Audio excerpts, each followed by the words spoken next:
Glória a Deus. Meus irmãos, eu cumprimento a todos com a paz do Senhor. Que alegria poder estar junto com vocês essa noite. Pode tomar os vossos assentos, por favor.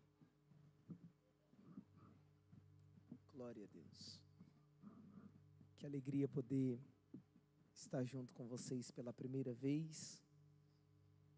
E eu sou muito grato a Deus pela oportunidade que Ele me concede de pisar nesta terra, de conhecer esta igreja. Minha gratidão a Deus pela vida do pastor Bruno Souza. Obrigado, pastor, pela oportunidade. Obrigado por toda a forma com que o Senhor me recebeu, junto com a pastora Rene, com toda a sua equipe. Se tem uma palavra que eu posso definir essa igreja, toda essa equipe, é excelência. Do começo ao fim, toda a forma com que me receberam. Eu estava vendo aqui o pessoal que vai estar aqui, grandes amigos meus que vão estar aqui, e eu já estava ficando chateado que amanhã eu já tenho que ir embora, porque realmente é um nível de excelência muito grande do pastor, da pastora, dessa equipe, de toda essa igreja, desde o primeiro convite, o primeiro contato, até o momento de agora. Meu muito obrigado, não sou merecedor, meu sentimento é de muita gratidão, e por isso, em palavras, eu só posso dizer obrigado. Que Deus abençoe. Louvar a Deus pela vida do Alas, do Natan, de toda a equipe do pastor. Meu sentimento é de gratidão. Trago a paz do Senhor do meu pastor para os irmãos. Eu venho debaixo da bênção do meu pastor Oséias. Mandou uma paz do Senhor para o pastor Bruno, mandou um abraço. Os irmãos recebem, se recebem, digam amém. Amém. Meus irmãos, quem tem Bíblia, abra comigo a sua Bíblia, por favor. Primeiro livro da Bíblia, livro de Gênesis. Gênesis, capítulo de número 35. Gênesis, capítulo de número 35. Versículos 16 a seguir. Gênesis 35, versículos 16 a seguir. Os irmãos acharam? O texto bíblico diz assim: Eles partiram de Betel, e quando ainda estavam a certa distância de Efrata, Raquel começou a dar luz com grande dificuldade. E enquanto sofria muito tentando dar à luz, a parteira lhe disse: Não tenha medo, pois você ainda terá outro menino. Já a ponto de sair-lhe a vida quando estava morrendo, deu ao filho o nome de Benoni, mas o pai deu-lhe o nome de Benjamim. Somente até aqui, e quem crê nessa palavra, diga amém. Meus irmãos, eu vou pedir a atenção de vocês. Eu começo muito lento, quase parando.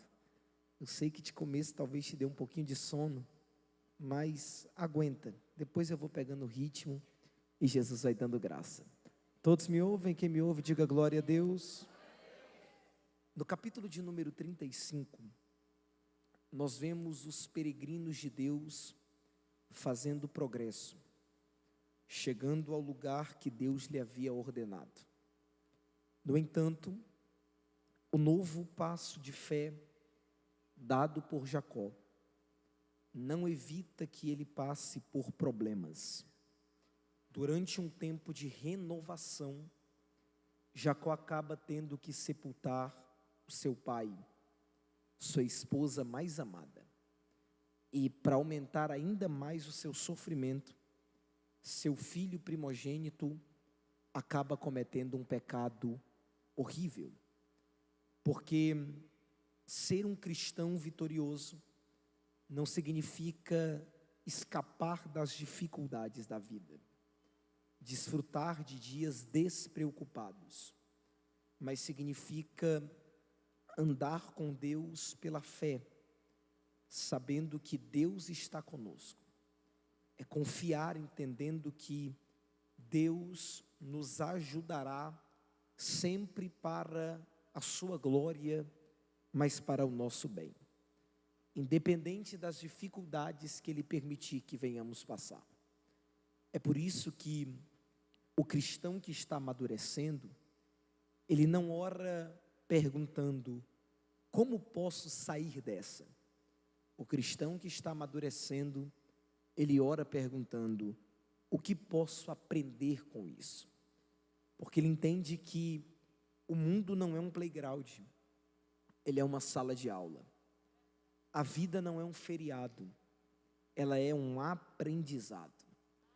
E esse texto é maravilhoso, porque ele mostra que a vida é feita de recomeços. Jacó, mesmo depois de sua conversão no Val de Jaboque, diz a Bíblia que ele vive dias tenebrosos em Siquém. Sua filha desonrada, seus filhos se tornaram como feras de rapina. E no capítulo anterior, se você analisar o texto, você vai perceber que o nome de Deus não aparece nenhuma vez. E isso já nos ensina que quando Deus está ausente, o fracasso está presente. Quando Deus está ausente, as derrotas sempre estarão presentes. Porém agora, mais uma vez, Deus toma a iniciativa de restaurar Jacó, de salvar a sua família. E se no capítulo 34, o nome de Deus não aparece nenhuma vez, no capítulo 35, o nome de Deus aparece em todo lugar, cerca de 11 vezes. E falar de Deus é como sair de um deserto e ir para um jardim cheio de flores. Só que sabe o que é interessante? É que no capítulo 35, que tanto fala de Deus, que mostra Deus em todo lugar, nós vamos encontrar 4 sepulturas nesse capítulo. A primeira sepultura é a sepultura dos ídolos.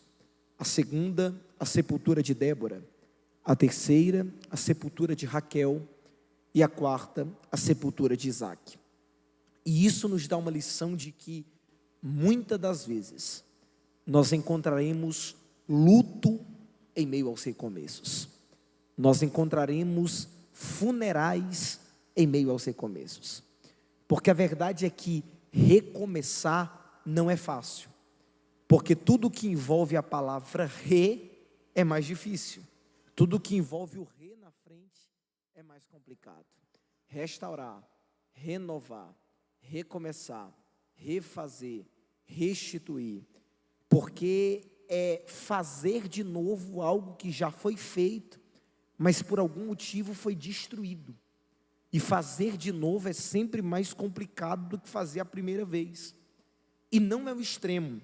Recomecei hoje, está tudo perfeito amanhã.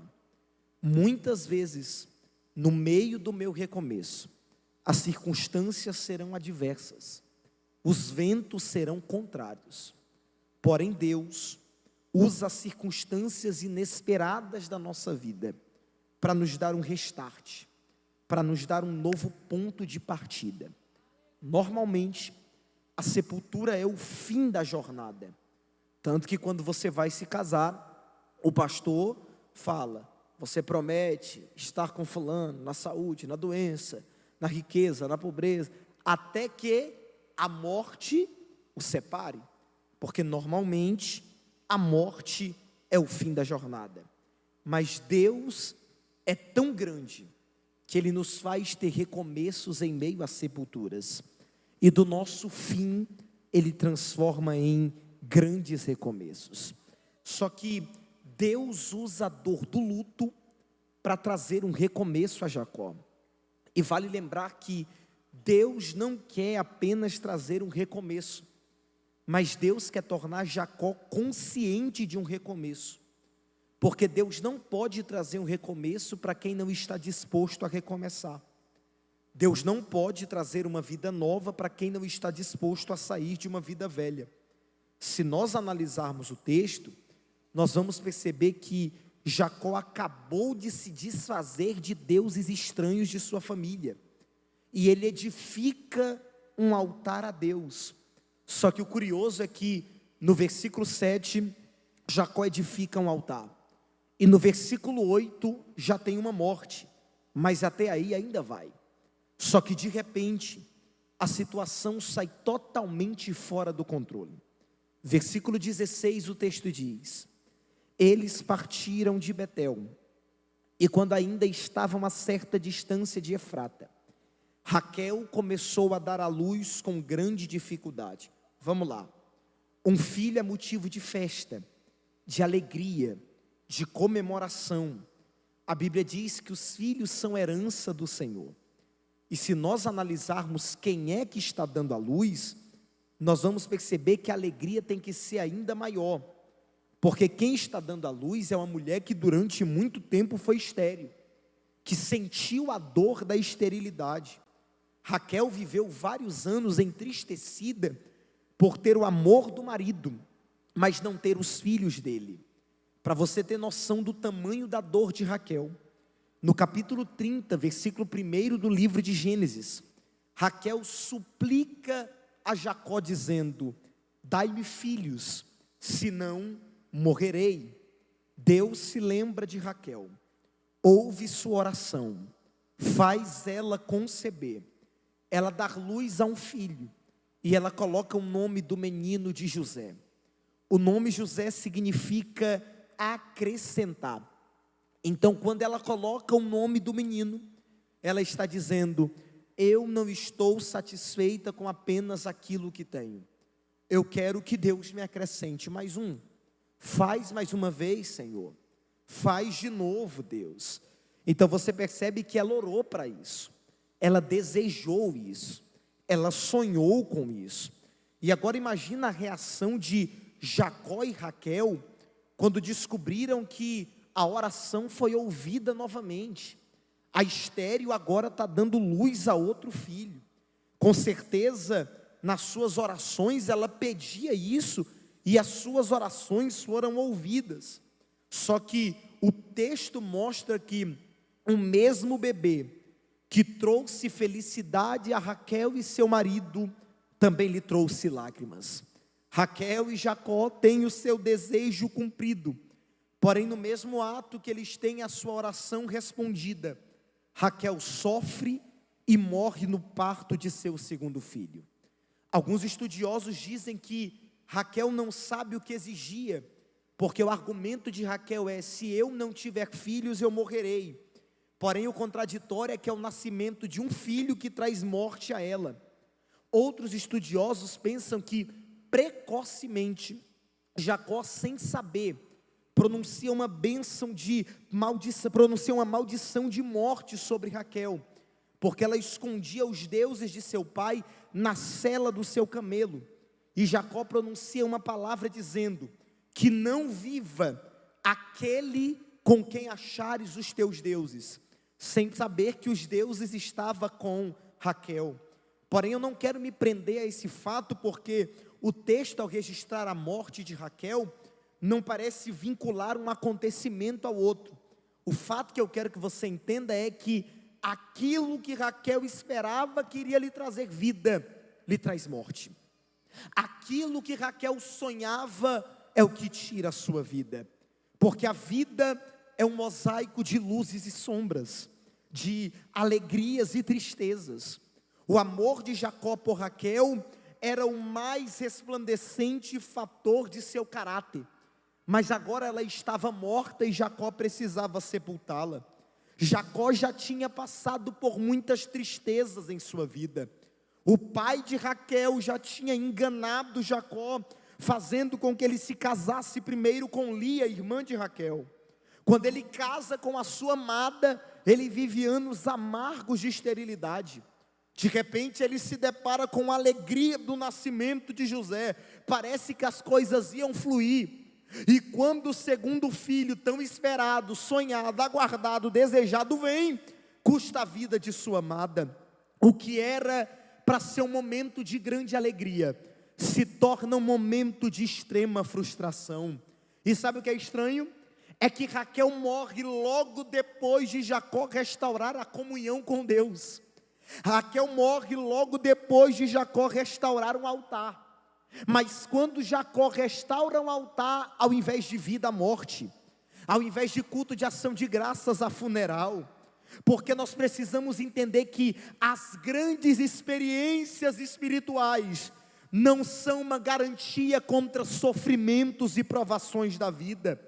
Presença de Deus não elimina tristeza ou dor da vida de Jacó, mas ela o prepara e o sustenta durante os tempos da aflição. Você sabe por que Deus permitiu Jacó vivenciar o que ele vivenciou?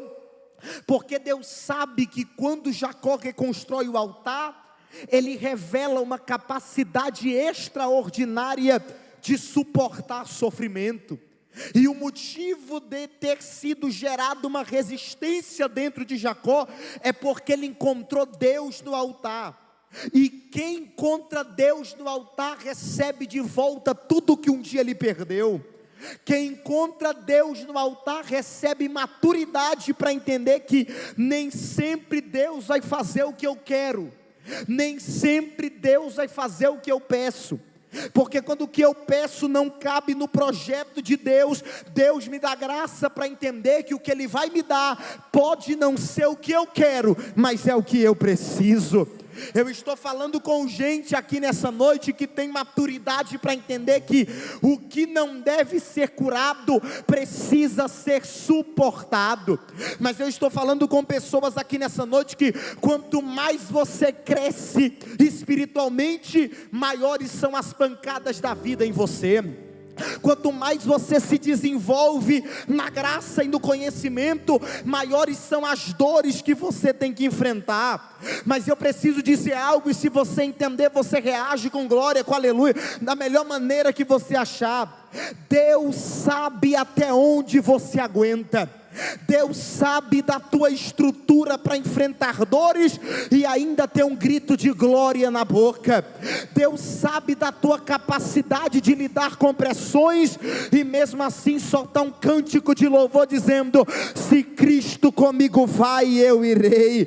É por isso que tem gente que não entende como é que você está de pé até hoje, como é que você está firme até hoje, como é que você está crente até hoje, com tanta luta que você enfrentou, com tanto problema que você passou, com tanta dor que você vivenciou. Alguém já tinha apostado a tua queda, alguém já tinha dado como certo o teu fracasso, e eles não entendem como é que você continua de pé. Mas o que eles não sabem é que é em culto como esse que Deus dá estrutura para crente, que Deus dá resistência para crente, que Deus dá força, que Deus dá graça, que Deus traz alívio. E eu vou falar algo, e se você entender, você adora. Se problema não te parou até agora, se luta não te parou até agora, se demônio não te parou até agora, se doença não te parou até agora, se fofoca não te parou até agora, nada mais te para.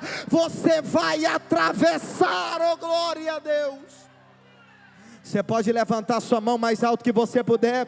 Eu libero uma palavra sobre a sua vida esta noite, e a palavra é: você vai chegar aonde Deus determinou que você vai chegar.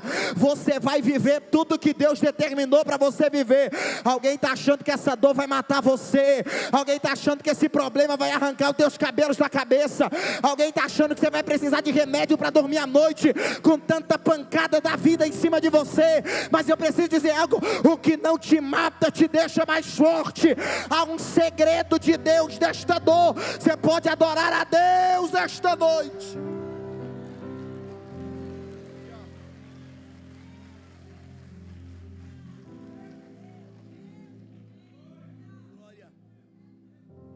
Versículo 17, o texto diz assim: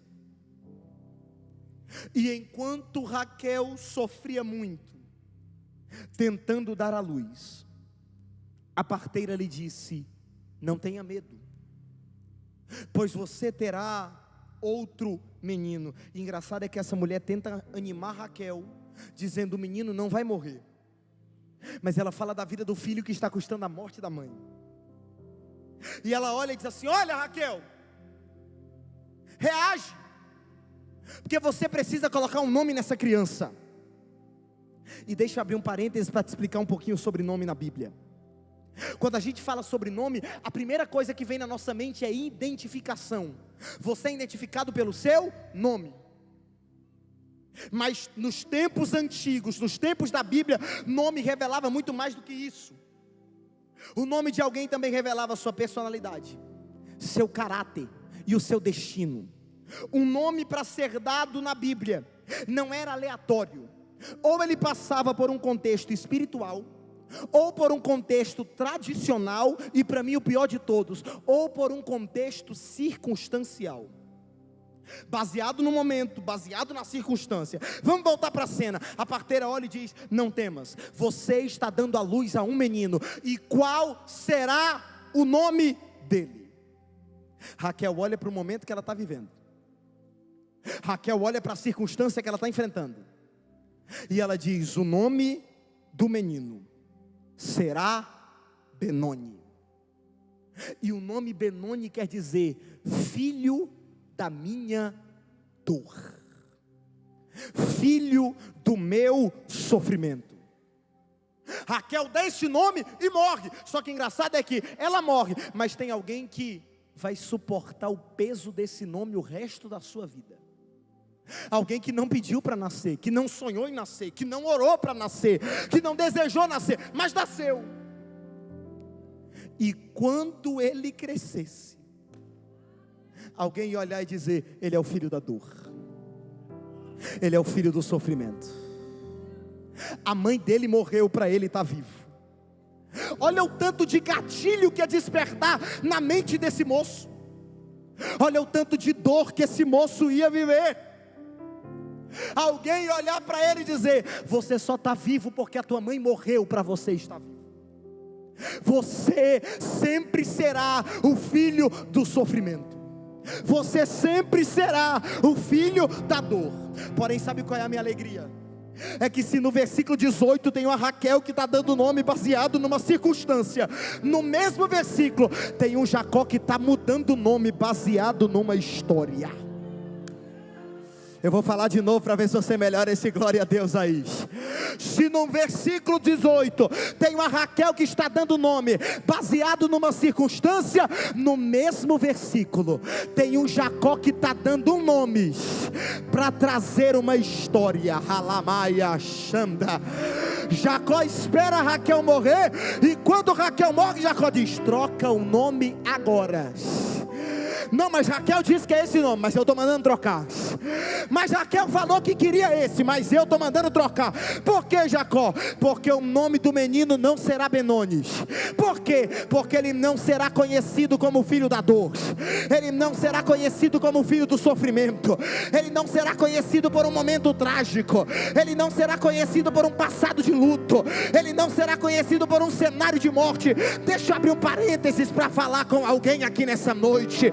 Eu estou pregando para alguém aqui hoje, que só Deus sabe o quanto você é guerreiro, só Deus sabe o quanto você é sobrevivente. Eu estou falando com pessoas aqui hoje, que até hoje lutam para sarar uma ferida, gerada por um momento de luto, gerado por um episódio trágico, de uma circunstância que aconteceu, de algo que deu errado. E vamos ser sinceros, as coisas não têm sido fáceis, e parece que sempre tem alguém querendo te atrelar os teus erros, querendo te conectar ao teu passado, querendo te reconectar às tuas falhas. Mas Deus está mandando eu liberar para alguém aqui: você não será conhecido por causa do teu passado, você não será conhecido por causa das tragédias que te aconteceram, você não será lembrado pelos teus traumas, você não será lembrado por um passado de frustrações, você será lembrado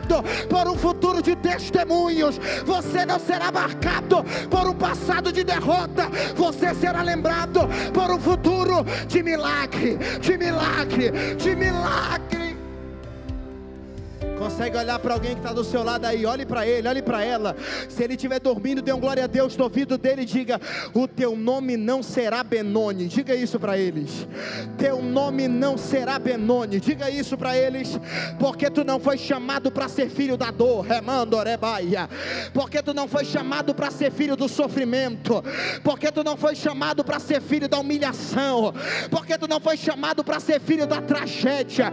Deus está rasgando o decreto de Benoni, a sentença de Benoni, e está dizendo aquilo que o homem grita dizendo é Benoni, o céu grita dizendo é Benjamim, é Benjamim, é Benjamim, é Benjamim. Oh, glória a Deus.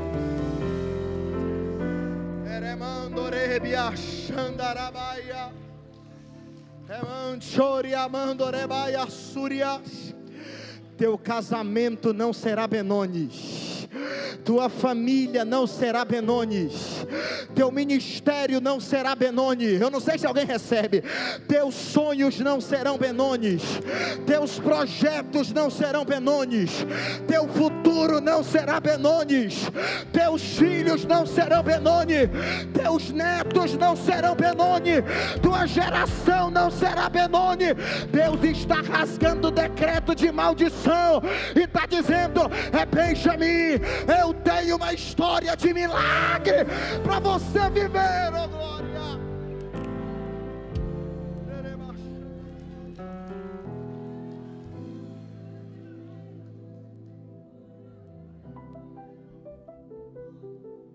Se Benoni significa filho da dor, Benjamim significa filho da destra. Se Benoni significa filho do sofrimento, Benjamim significa filho da mão direita. Oh glória! Posso te falar uma coisa? Tem que ter coragem para mudar o nome. Tem que ter fé para mudar o nome. Tem que ter atitude para mudar o nome. Mas o Jacó que está mudando o nome aqui é um Jacó que está dizendo: a história do meu filho não vai se resumir a um momento. Eita! A história do meu filho não vai se resumir a um gatilho, a uma tragédia, não vai. E eu posso te dizer uma coisa? O Jacó que está mudando o nome aqui é o Jacó que está ferido. Ele acabou de perder a esposa que ele ama, gente. Mas ele não deixa que a dor do luto atrapalhe a história de alguém. Jacó não aceita a criança ter um nome pesado. Porque a gente tem que entender que não é apenas um nome, é um destino, é uma história, é um legado. É por isso que você tem que tomar cuidado com certas atitudes, porque às vezes você acha é só uma atitude, mas é um destino que está sendo traçado, é uma história que está sendo escrita, é um legado que está sendo marcado. Só que eu vou falar algo aqui, eu creio que você vai entender. Quem é de Bíblia vai pegar. Sabe por que que Jacó tem fé e coragem para mudar o nome do seu filho? Porque Benjamim é um espelho para Jacó. Como assim, pastor? Te explico. Quando Jacó vê o nome pesado que está sendo entregue a essa criança, Jacó se vê nele. Por quê? Jacó muda o nome do menino, porque Deus já havia mudado o nome de Jacó. E uma mudança do nome de Jacó para Israel fez a história dele mudar. Porque enquanto o nome dele foi Jacó, a sua vida foi baseada no engano. Ele enganou, foi enganado. Mas quando Deus mudou o seu nome, Deus mudou a sua história, Deus mudou o seu destino, E Deus mudou o seu legado.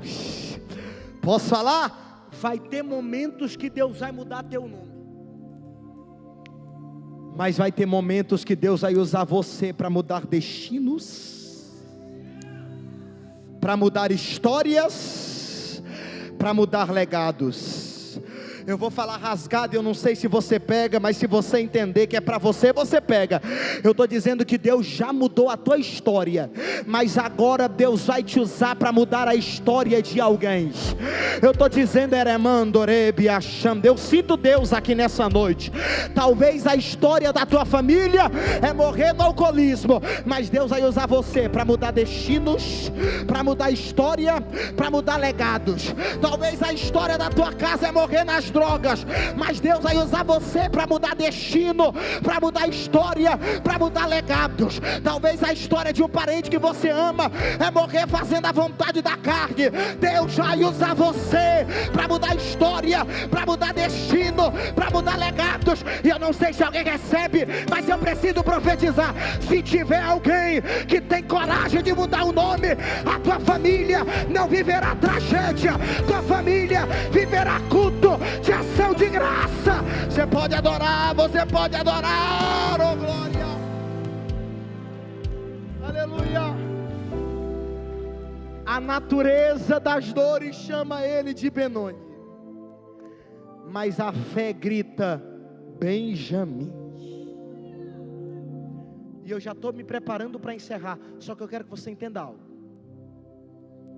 Versículo 19, olha o que o texto diz. Olha isso, que coisa linda. Assim morreu Raquel. Versículo 19, o texto diz que Raquel morre. Mas o versículo 20 diz assim: e Jacó levantou uma coluna. Jacó chora, chora. Sente a dor, sente. Mas ele se preocupa em levantar uma coluna. Jacó não desconta o ódio em Benjamim, porque não era qualquer um que estava nascendo,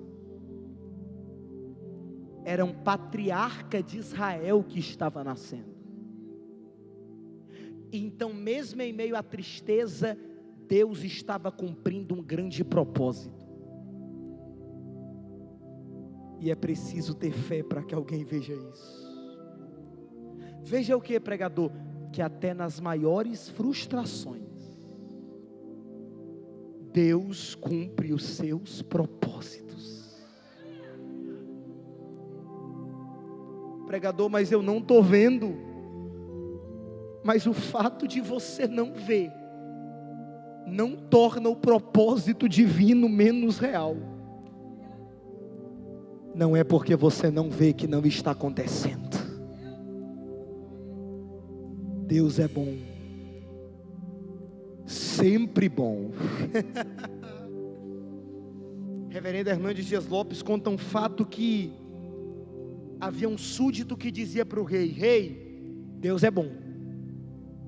E um dia eles saíram para caçar. O animal feroz atacou o rei. O rei perdeu o dedo mínimo.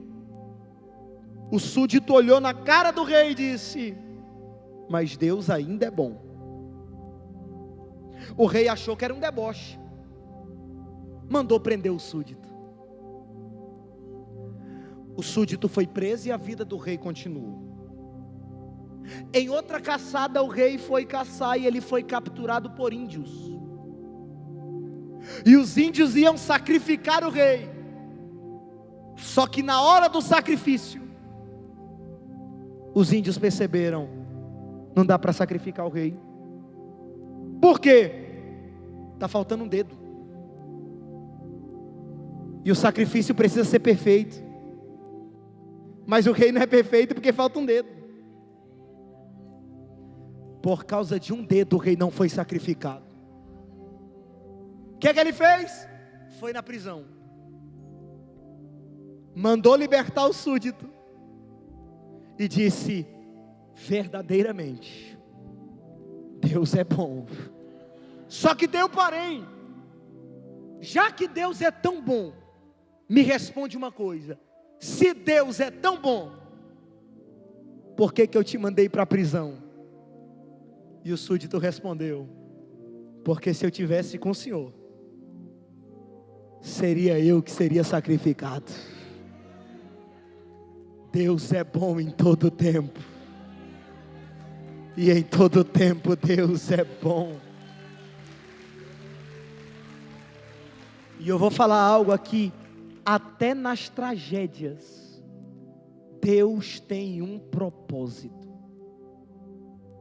Posso provar para você? Deus não deixa a morte de Raquel ser insignificante. A gente não gosta de falar isso, mas tem gente que morre e pouco tempo depois é esquecido, porque se acostumou a ser insignificante. Mas Deus não permitiu isso acontecer com Raquel. Raquel morre, aonde 1700 anos depois nasceria o Cristo, Filho de Deus. É por isso que eu gosto muito de uma frase de um poeta chamado John Donne, que ele escreve: morte, não te orgulhes, embora alguns te tenham chamado de poderosa e espantosa, tu não és tal, porque aqueles que tu pensa terem vencido, eles não morrem. Tem gente que morreu, mas o legado fala até hoje, porque o ministério está vivo, a chamada está viva, o propósito está vivo. E eu não sei se você recebe, mas eu preciso profetizar sobre a sua vida: Deus não deixará a tua história ser insignificante. Só 5 pessoas pegaram. A tua história marcará gerações. A tua história deixará um legado. A tua vida será um marco nesta cidade, neste estado, neste país. Alguém vai contar a tua história dizendo: ele era um homem de Deus, ela era uma mulher de Deus. Você pode aplaudir a Jesus nesta noite.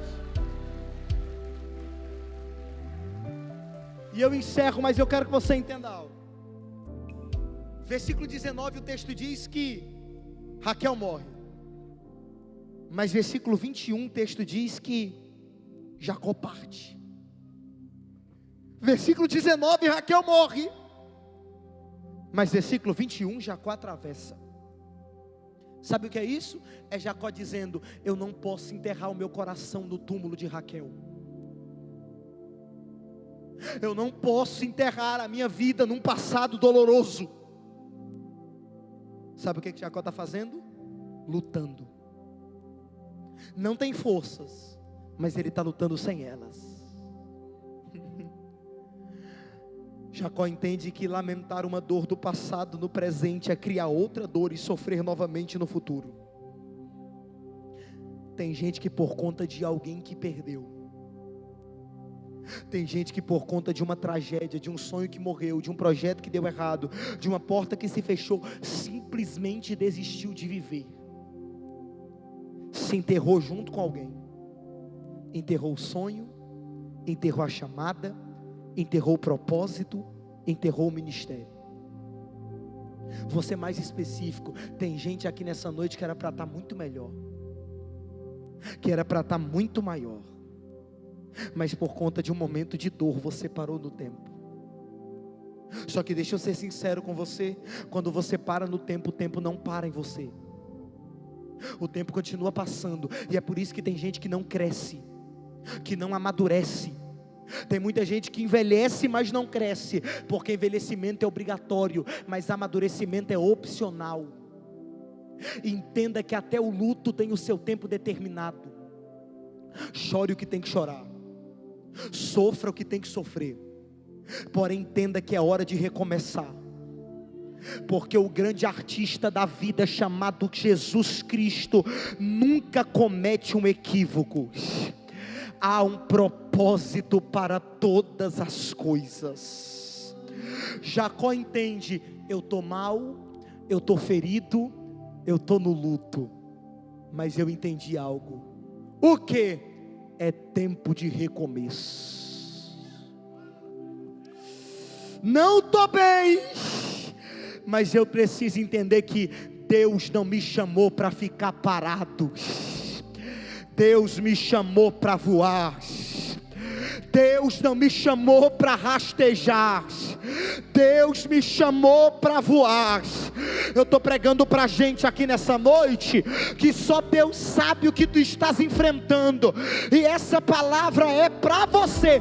Mas não pense que Deus vai olhar para ti e dizer: tadinho dele, tadinha dela. Não pense que Deus vai olhar para você e dizer: que dozinha dele, que dozinha dela. Deus chegou nesse culto para dizer para alguém nessa noite: você tem duas opções: se vitimizar ou prosseguir, lamber as feridas ou avançar, sabendo que todas as coisas cooperam para o bem daqueles que amam a Deus. Você pode ficar remoendo a sua dor, ou entender que a tua leve e momentânea tribulação produz eterno peso de glória. Você pode desistir do propósito, ou entender que em tudo somos atribulados, mas não angustiados, perplexos, mas não desanimados, perseguidos, mas não desamparados, abatidos, mas não destruídos. Deus te convida esta noite a reagir dizendo: doeu, doeu, feriu, feriu, me entristeceu, me machucou, mas eu não parei, porque eu entendi: quem não sente a dor da chamada não foi escolhido para um propósito. Quanto maior a dor, maior o propósito. Quanto maior a dor, maior o propósito. Tem alguém para adorar a Deus nesta noite? Eu sei que é chato, eu sei que é chato, mas você pode colocar a mão no ombro desse irmão que está do seu lado aí, chacoalhe ele até ele dar um glória a Deus, chacoalhe ele até ele dar um aleluia, e diga: Deus te chamou para novos recomeços. Deus te chamou para novos recomeços. Deus te trouxe nessa quarta da vitória. Deus te trouxe nesta igreja para dizer: é tempo de sacudir a poeira, é tempo de se levantar, é tempo de romper, é tempo de avançar, é tempo de recomeçar. Tem conquistas que estão te esperando, tem milagres que estão te esperando, tem providências que estão te esperando, tem respostas que estão te esperando. É tempo de romper, romper, romper. Oh glória a Deus, aleluia.